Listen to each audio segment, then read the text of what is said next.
গত দুদিন থেকেই সারা বাংলাদেশে নিম্নচাপের কারণে বৃষ্টি হচ্ছিল। ঢাকাতেও একটু পরপর থেমে থেমে বৃষ্টি হচ্ছিল। এই আকাশ মেঘলা, আবার এই ভালো একটু পরপরই কিন্তু বৃষ্টি হচ্ছিল। আর এই বৃষ্টির মধ্যে আমি ভাবলাম যে মাওয়াঘাট চলে যাই ইলিশ মাছ খাওয়ার জন্য, পদ্মা নদীর ইলিশ। আর এই ইলিশ খেতে এসে আমি কিভাবে ঠকে গেলাম সেটাই আজকে পুরা ভিডিওটাতে শেয়ার করব। এই তো আমি মাওয়াঘাটে চলে আসছি আর কুটুমবাড়ি রেস্টুরেন্টে ঢুকছি। এখানে তো অনেক রেস্টুরেন্ট আছে, সব রেস্টুরেন্টের সামনে থেকেই একজন করে ডাকে আর কি, ভিতরে গিয়ে খেতে বলে। বাট কোনটাতে ঢুকবো আসলে এখানে আসার পর একদমই কনফিউশন হয়ে যায়। যাই হোক, আমি কুটুমবাড়ি রেস্টুরেন্টে ঢুকলাম।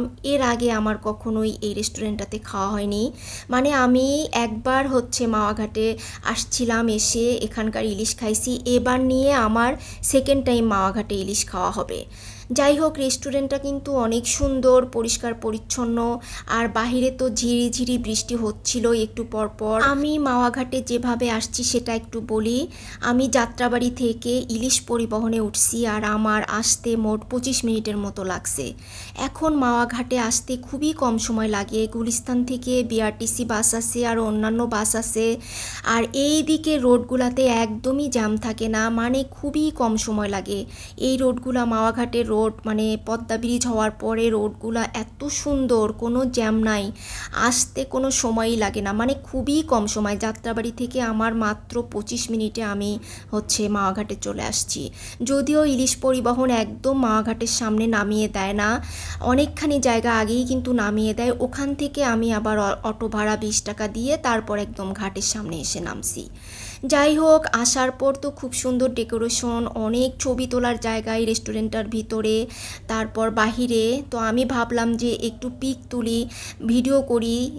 আর বাহিরে বৃষ্টি হচ্ছিল, বৃষ্টিও দেখতেছিলাম। ভাবলাম যে দুপুর তো অলরেডি হয়েই গেছে, আর আমার আস্তে আস্তেই কিন্তু দুপুর হয়ে গেছে। ভাবলাম যে একটু ভিডিও করার পর, পিক তোলার পর আমি ইলিশ মাছ দেখবো আর কি, কোনটা ভালো হয় অর্ডার করব। যদিও আমি কোনো ইলিশ মাছ চিনি। যাই হোক, রেস্টুরেন্টটার ভিতরে বাহিরে অনেক পিক তোলার জায়গা। তো আমি কিছুক্ষণ একটু পিক তুলে ভিডিও করেই চলে আসি মাছ দামাদামি করার জন্য। আচ্ছা, কমের ভিতরে আপনি 100 টাকার তেল লাগবো, তেলের টাকাটা লাগবে না। একটা তেল দিয়ে 1000 টাকা। আচ্ছা ম্যাডাম বলেন, আমাদেরকে একটা ভালো ইলিশ দেন।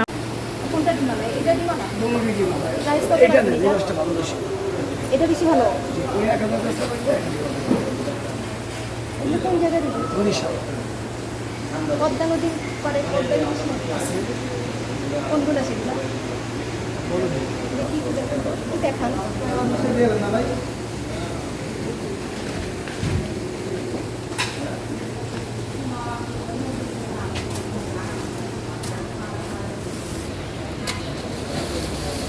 এগুলো কি পদ্মার ইলিশ? পদ্মার ইলিশ এটা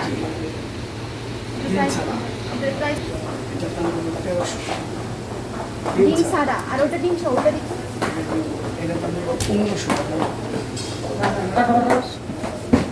একটা ডিম আলা, এটা দাম 1500। অনেক বেশি। এগুলো কত টাকা? মাছ ভালো, খুব ভালো মাছ। আপনি যখন চাইছেন মাছ। এটা কোন জায়গা? নিলেন। হ্যাঁ, এটা কোন জায়গা? এটা পদ্মার, আপনি শিওর পদ্মা? এই পদ্মার ইলিশ কত রাখবেন একটা? 50 টাকা কম না। আচ্ছা, বেশি হলে 1400 টাকা। না 1400 অনেক বেশি, আরো কমাইতে হবে। একটু কমান, একটু কমান। এই যা পয়সা দিব যদি ভালো লাগে নিবেন। ডিম আছে 100%, একদম 1300 দিব। আমার মারছি 1200 দিন। না, ঠিক আছে। না না, তাহলে পদ্মা মাছ পাবেন না, যে বড় মাছ পাবেন 1200 টাকা। পদ্মা এটা পদ্মা 100%। 100% বলতেছে পদ্মা। শোনেন, আপনাকে একটা মাছ কাছে ব্যবসাটা বলো, একটা জিনিস যে বলছেন সঠিক হলে আপনি 1200 টাকা সবসময় 1200 টাকা। 1200 100 তেল আবার না, তেল তো কিনতে। হ্যাঁ অবশ্যই, ভাজি কোথায় ইম্পোর্ট কোথায় প্রসেসিং কোথায় ওখানে? ইলিশ মাছ কেনা শেষ, এখন আলাদা করে সরিষার তেল কিনতে হবে। আর এখানে রাঁধুনি আর অন্য কী যেন একটা কোম্পানির সরিষার তেল ছিল, তো আমি বললাম যে অরিজিনাল ঘানি ভাঙ্গা সরিষার তেল আছে কি না, ওনারা বলল যে নাই। তারপর রাঁধুনি তেলটা নিয়ে নিলাম। আর এই তো এখানে বসে মামাই যে হোটেলের বারান্দায় বসে একদম 5 থেকে 6 মিনিটের মধ্যে ইলিশ মাছটা কেটে রেডি করে নিচ্ছে।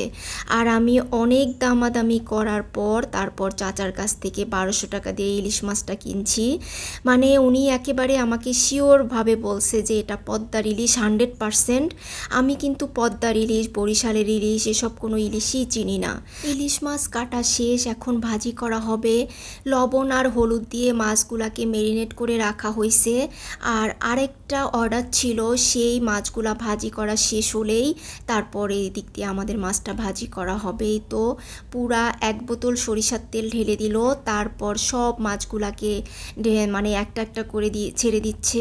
এই মাছটা হতে 15 মিনিটের মতো সময় লাগে, 15 মিনিট বা 20 মিনিট, কারণ মিডিয়াম জালে একদম খুব সুন্দর করে ভাজি করা হয় মাছটা। যাই হোক, সাথে আবার আমি বেগুন ভাজিও অর্ডার করছি, মানে মাছ আর হচ্ছে বেগুন ভাজি। এই মাওয়াঘাটে আসলে কিন্তু ইলিশ মাছটার সাথে বেগুন ভাজি কিন্তু মানে এটা একটা ট্রেডিশনও বলা যায়। মাওয়াঘাটে আসলে ইলিশের সাথে বেগুন ভাজি থাকে, আর ভর্তা তো থাকবেই। অনেক ধরনের ভর্তাই পাওয়া যায় এখানে, আর সবচেয়ে যেটা ফেমাস সেটা হচ্ছে ইলিশের লেজ ভর্তা, বেগুন ভাজি, ইলিশ মাছ ভাজি। এছাড়াও এখানে পিস করা ইলিশ মাছ পাওয়া যায়। কেউ যদি একটা ইলিশ খেতে না পারে, মানে একটা ইলিশ যদি কিনতে না পারে, তাহলে কিন্তু পিস হিসাবেও এখানে ইলিশ মাছ কিনে খেতে পারবে। যাই হোক, ইলিশের লেজটা কিন্তু আমি একটু বড় রাখতে বলছিলাম, তো ইলিশের লেজটা ভর্তা করা হচ্ছে। এই মামাটা খুব সুন্দর করে লেজ ভর্তা বানায়। তো প্রথমেই হচ্ছে ইলিশের ভাজি লেজটাকে ভালোভাবে একটা গ্লাস দিয়ে মানে ইলিশ মাছগুলাকে ভেঙে তারপর কাঁটাগুলাকে একদম ভালোভাবে বেছে নিচ্ছে। পাশে সব কিছুই রেডি করা থাকে, শুকনা মরিচ, তারপর পেঁয়াজ কুচি, ধনিয়া পাতা কুচি, সব কিছুই রেডি করা থাকে। জাস্ট শুধু সব মানে অর্ডার আসলেই মানে ভর্তাটা যাতে তাড়াতাড়ি করে বানিয়ে দিতে পারে। ভর্তা হওয়ার আগেই ইলিশ মাছ ভাজি হয়ে গেছে, আর লেজটা ভাজি করেই আগে ভর্তার জন্য দিয়ে দেয়, তারপরে ইলিশ মাছটা ভাজি করে দেয়। তো ইলিশ মাছটা নিয়ে গেছে টেবিলে, আর আমি এদিক থেকে ভর্তাটা ভিডিও করতেছিলাম। ভালোভাবে কাটাগুলা বেছে নেওয়ার পর এর মধ্যে শুকনা মরিচ, তারপর হচ্ছে কাঁচা পেঁয়াজ, সরিষার তেল, ধনিয়া পাতা সব কিছু দিয়ে ভালোভাবে মেখে নিচ্ছে। এত সুন্দর করে মাখায়, মানে মাখানো দেখলেই মানে খেতে ইচ্ছা করে। আর এই মামাটার হাতের মাখানো ভর্তা নাকি অনেক মজা, একদম সামনে দাঁড়িয়ে থেকে উনি ভর্তা বানিয়ে দেয়। তো এই লেজের ভর্তাটা হয়ে গেছে, এখন হচ্ছে পেঁয়াজ মরিচের ভর্তা বানানো হবে। প্রথমেই কাঁচা পেঁয়াজ দিয়ে দিচ্ছে, এরপর শুকনা মরিচ, এরপর আচার দিয়ে দিল। আমি জিজ্ঞেস করলাম মামা কিসের আচার দিচ্ছেন, উনি বলল যে এটা আমড়ার আচার। এরপর সরিষার তেল, সব কিছু দিয়ে ভালোভাবে মাখিয়ে নিল।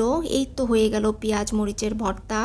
এখন বানানো হবে সালাদ ভর্তা, মানে শসা ভর্তা আর কি। এখানে শুধু শসা, কাঁচা পেঁয়াজ, শুকনা মরিচ, তারপর হচ্ছে আচার আর সরিষার তেল দিয়ে দিল। সব কিছু দিয়ে আবারও ভালোভাবে মাখিয়ে নিচ্ছে। মাখিয়ে নেওয়ার পর এখানে কিন্তু কোনো ধনিয়া পাতা অ্যাড করা হয়নি, মাখিয়ে নেওয়ার পরেই হয়ে গেল সালাদ ভর্তা, মানে শসা ভর্তা আর কি। এই তো 3টা আইটেমের ভর্তা একদম রেডি। এখন হচ্ছে টেবিলে নিয়ে যাচ্ছি আমি। অলরেডি কিন্তু আমাদেরকে টেবিলে খাবার দিয়ে দেওয়া হয়েছে। ডাল অর্ডার করছিলাম, ডাল, 3 আইটেমের ভর্তা, এখানে সালাদ ভর্তা, পেঁয়াজ মরিচের ভর্তা, ইলিশের লেজ ভর্তা আর ইলিশ মাছ ভাজি তো আছেই, সাথে সাদা ভাত। এছাড়াও এই হোটেলে এই যে বিভিন্ন রকমের খাবার পাওয়া যায়, সরিষা ইলিশ, মুরগির রোস্ট, এমনি ভাজা ইলিশ, কালো জিরা ভর্তা, তারপর আরও অনেক আইটেমের ভর্তা। এসি রুমে খাবারটা দিয়ে দেওয়া হয়েছে, এজন্য আমি আর লেট না করে তাড়াতাড়ি খেতে বসলাম, কারণ ইলিশ মাছটা ভাজিটা আর কি ঠান্ডা হয়ে গেলে কিন্তু খেতে ভালো লাগবে না। যাই হোক, এই তো ভাতের চালটা খুবই সুন্দর, কালো জিরা চালের ভাত এটা। প্রথমেই আমি প্লেটে ভাত নিয়ে নিছি, এরপর ইলিশের লেজ ভর্তা ভর্তা নিয়ে নিব, তারপর সালাদ ভর্তাটা নিয়ে নিব, এরপর পেঁয়াজ মরিচের ভর্তাটা নিয়ে নিব, তারপর হচ্ছে বেগুন ভাজি নিয়ে নিব। প্রথমে ভাবলাম যে আগে ইলিশ মাছ ভাজি দিয়ে খাই, তারপর ভাবলাম যে না, আগে ভর্তাগুলো দিয়ে খাই, তারপর ইলিশ মাছ ভাজিটা খাবো। তো সব কিছু একসাথে প্লেটে নিয়ে নিছি। এখন আমি খেয়ে দেখব কোনটার টেস্ট কেমন। প্রথমেই ইলিশের লেজ ভর্তাটা দিয়ে শুরু করব। ইলিশের লেজ ভর্তাটা তো আমার কাছে ভালোই লাগছে। এর আগে আমি যখন খাইছিলাম মাওয়াঘাটে ফার্স্ট ইলিশের লেজ ভর্তা, সেটার মতো অতটা মজা লাগেনি, তবে খারাপ না, ভালোই। এরপর আমি শসা ভর্তাটা নিয়ে নিলাম, মানে সালাদ ভর্তাটা। এটা ভীষণ মজার ছিল, আমি তো চিন্তাই করতে পারিনি। প্রথমে ভাবছিলাম যে আচার দিয়ে বানাচ্ছে, কেমন না জানি হবে, বাট খাওয়ার পর এত ভালো লাগছে। এরপর তো পেঁয়াজ মরিচের ভর্তাটাও ভীষণ মজার ছিল, মানে ভর্তাগুলি সবই মজার। বিশেষ করে শসা ভর্তাটা আর হচ্ছে পেঁয়াজ মরিচের ভর্তাটা সবচেয়ে বেশি ভালো লাগছে আমার কাছে। বেগুন ভাজিটাও মজার ছিল, মানে ভর্তা আইটেমগুলো সবই মজার, বাট ইলিশের লেজ ভর্তাটা আমার কাছে, আমি ফার্স্টবার যখন খাইছিলাম ওরকম মজা লাগেনি, মোটামুটি লাগছে। এরপর আমি এখন ইলিশ মাছ নিয়ে নিব, সাথে ইলিশের ডিম ছিল, 2টা ডিম বের হয়েছে, মানে 2 পিস আর কি। এই তো আমি ইলিশ মাছ নিয়ে নিছি। এখন ইলিশ মাছটা খেয়ে দেখবো যে কেমন। চাচা তো আমাকে বলছে যে অরিজিনাল 100% পদ্মার ইলিশ দিছে, এখন দেখা যাক খেয়ে কেমন।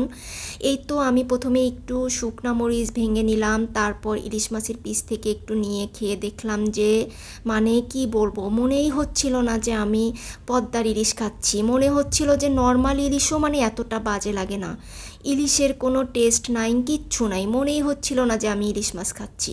মানে ইলিশ মাছের অরিজিনাল যে একটা ফ্লেভার থাকে সেটাই আমি পাচ্ছিলাম না। চাচা আমাকে বলল 100% পদ্মার ইলিশ।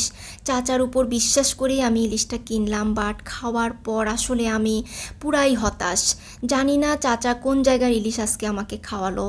তবে খাওয়া দাওয়া শেষ করে বের হয়ে কিন্তু আমি চাচার কাছে কমপ্লেন করছি যে চাচা আপনি বললেন পদ্মার ইলিশ, পদ্মার ইলিশ তো এতটা মানে বাজে হওয়ার কথা না, মানে ইলিশের কোনো গন্ধই নাই, এটা তো পদ্মার ইলিশ হতেই পারে না। পরে চাচা বলল হ্যাঁ হ্যাঁ এটাই পদ্মার ইলিশ। মানে আমি আর আসলে ওনার সাথে কোনো তর্কে জড়াই নাই, উনি মুরব্বী মানুষ, ওনাকে বিশ্বাস করেই আমি ইলিশটা অর্ডার করছিলাম। যাই হোক, বৃষ্টি ভেজা দিনে মাওয়াঘাটে আসছিলাম পদ্মার ইলিশ খেতে, বাট আমি পুরাই হতাশ। সবশেষে আমি একটু ডাল নিয়ে নিই, ডালটা ভীষণ ঘন আর অনেক মজার ছিল। ইলিশের চেয়ে ভর্তা আর ডাল দিয়ে আমি অনেক মজা করে খাই, বাট ইলিশ মাছটা তো একদমই বাজে ছিল, তারপরও আমি খাইছি। তো যারা মাওয়াঘাটে আসবেন তারা অবশ্যই দেখে শুনে বুঝে চিনে তারপর ইলিশ মাছ কিনে খাবেন, না হলে কিন্তু আমার মতো ঠকতে হবে। তো আজকে এই পর্যন্তই ছিল। আল্লাহ হাফেজ।